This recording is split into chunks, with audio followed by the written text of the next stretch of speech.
The infamous move. What's up, everyone? I know it's been a little bit since I've been here, but I've been pretty busy lately, and that's why I haven't been able to make a video. I did make 2 previous videos, but then I was like, I'm not gonna upload those, and now I'm making this video. So, anyway, not really any recent news, except for the fact that I am gonna get a dash cam soon, because I'm in this terrible, not terrible, it's just a stupid. If you wonder why your insurance rates go up every year, this is exactly why. Because I got in a wreck like over 3 years ago, and the basically it was my fault. It was counted as my fault because I failure to yield right away. But it was just a tricky situation. It's complicated. But so anyway, I have to go to this thing called a deposition where I have to basically talk to the attorneys on the other team and tell them exactly my point of view. And this is why I've been wanting to get a dash cam, so I won't have to do that anymore.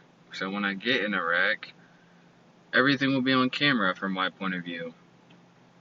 Besides, like, my actual point of view, unless I might get one of the cameras that has, like, the front view, and then it has, like, a back view of whatever I'm doing.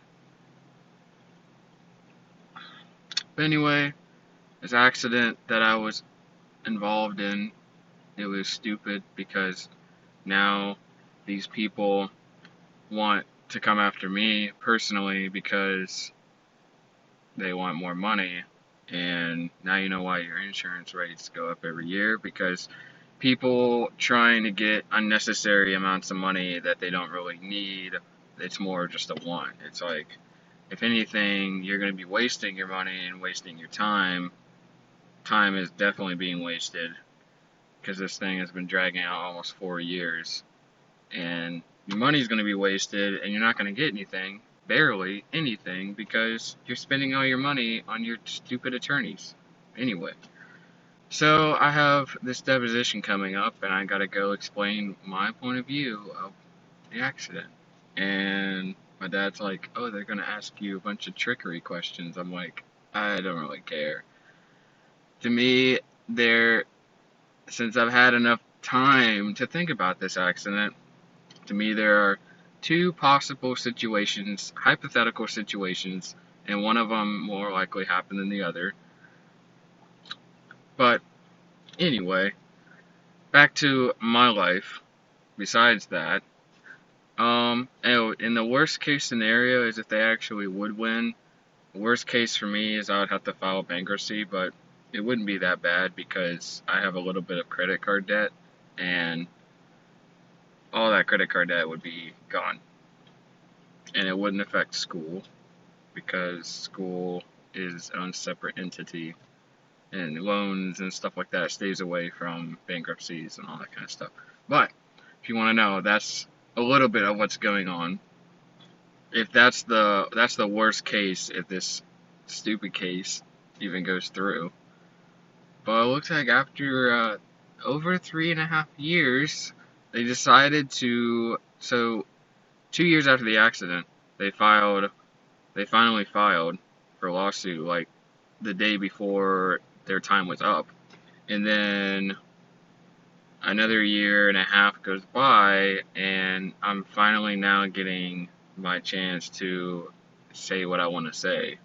And then my dad was like, if you go to court, you have to say the exact same thing again. I'm like, are you serious? Like, I might as well just write this down in a perfect way.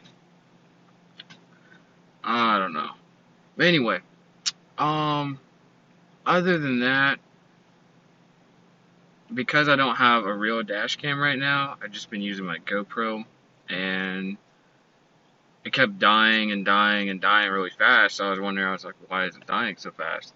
And it's because what I was doing was I was accidentally leaving the wireless connection, like because when you have a GoPro, you have to use your phone to connect to it to control your GoPro or to get the media off of it, unless you just hook it to a computer. But so if you want to do it on your phone, you have to connect your phone to your GoPro. But anyway, or your device to your GoPro. But anyway, so basically, what I have to do is I have to go in there and turn that off, and my battery lasted a lot longer than before. So now, the only problem is though, is that this isn't that big. This is not that big of a deal, but it's kind of annoying. I want to get a loop recording dash cam, and I read somewhere online that GoPros do have a loop recording, but I'm not sure if mine does, because I've never really gotten that far. I only have about 2 hours of recording that I can use. But so basically, what I do is I just, after every video I make, I just manually delete the video. But you would think, that's going to get annoying over time, and it is, because sometimes I'll leave my dash cam in here, or not my dash cam, I'll leave my GoPro in here, and then I'll forget about it, and then I also have to have, I'll show you guys, I have 2 airflows, and that's where the GoPro goes, so I have to have one of them sticking up, because I messed up by having both of the airflow flowing my way, and not any air going to the GoPro, because it's an electronic, and it has to have like, it has its own, it's like a computer, it has its own space has its own fans and stuff to let out air, like heat, but that's still not enough when it's 95 degrees outside, or 90 degrees, so like this week it's going to be like, I think I read it's going to be like 96 on Sunday. I thought we were done with this, like, I just want to be in the winter time. I love summer, but I'm such a winter person. I'm way more of a winter person than anything. That's why going into this air conditioning field, I might even consider going into refrigeration, because I don't mind the cold at all.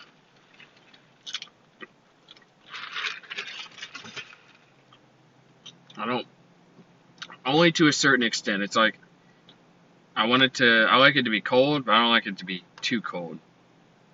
Like, 30 degrees is a little too cold for me. But it's so weird how you can walk into a freezer at work or at a restaurant.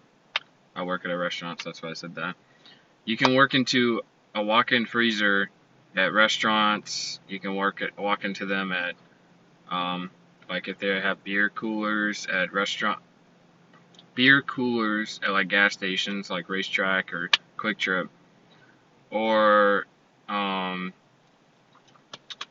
like walk-in coolers if you work at a grocery store or something like that. But it's so weird how those coolers it'll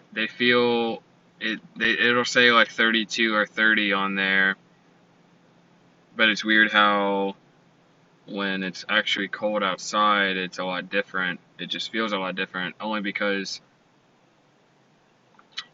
I assume it's because that's a confined space that is cooling down, and there's not that much heat to grab from that, versus outside in the environment, there's a lot of heat to grab. If y'all want to know how like freezers, like air conditioning freezers work, I learned that they somewhat, part of it is that there's a coil in the evaporator inside the refrigeration unit of a freezer, and that coil has to be colder than the air that goes over it in order for there to be cold air, which cold air is just the absence of heat. And if you think about it, when you bring in food to a freezer, walk-in freezer, that food is giving off heat, so because it's gonna be hotter than it was like than the air temperature in that walk-in freezer. So because that food is giving off heat, that heat gets circulated into the refrigeration unit and gets all that process turns into a vapor, and then goes through the compressor, and then it goes to the condenser, and then it condenses out, and then the cycle restarts. Yeah, air conditioning is, if you want to tell someone, if they ask you how it is, air conditioning, it can be like summed up. All of air conditioning can be summed up into one sentence. It's the transfer of heat. That's all air conditioning is, just the transfer of heat. Yep. But there's a science behind it. There's a lot of complicated applications that go along with it. But anyway, I'm gonna catch y'all in the next video, whenever that may be. I know I'm sorry that I haven't been on here in like, maybe it feels like a month, but it's really been like 3-4 weeks, about a month. But I've also been playing a lot of Rainbow Six Siege, more so than I had done before, just because I wanted to get higher levels and stuff like that. But anyway, I'll catch you guys in the next video.